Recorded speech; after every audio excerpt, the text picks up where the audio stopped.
Now that Bench is ready, it's time to create a new Frappe site.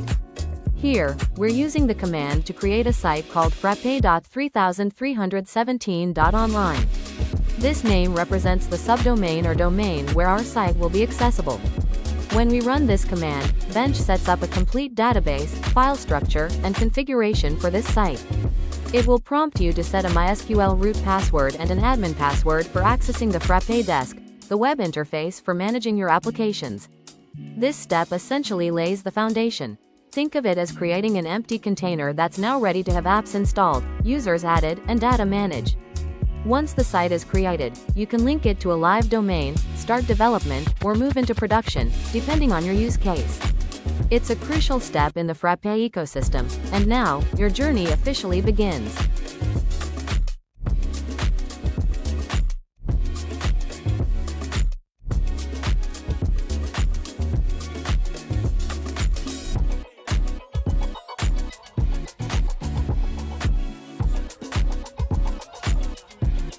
The next important step is to enable the scheduler.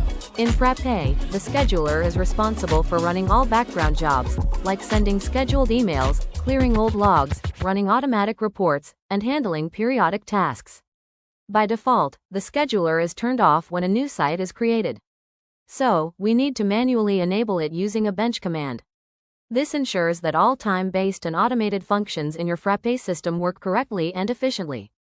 Once the scheduler is enabled, your site can start handling background operations smoothly, without needing manual intervention every time. It's a small step, but it makes a big difference in how well your system performs over time. Once your site is created, the next step is to configure the essential services that make it fully functional. First, we set up Socket.io. Socket.io enables real-time features in Frappe, such as instant notifications, live updates, and collaborative editing. Without it, those real-time interactions simply won't work. Next, we configure Redis. Redis is a high-performance in-memory database that powers background jobs, caching, and queuing within the Frappe framework. It helps your system run faster and handle tasks asynchronously, without slowing down the user interface. Finally, we prepare the system for production using the Bench Setup Production command. This command links all services under a single user account, configures Supervisor to manage background processes, and ensures your Frappe site runs automatically after a reboot.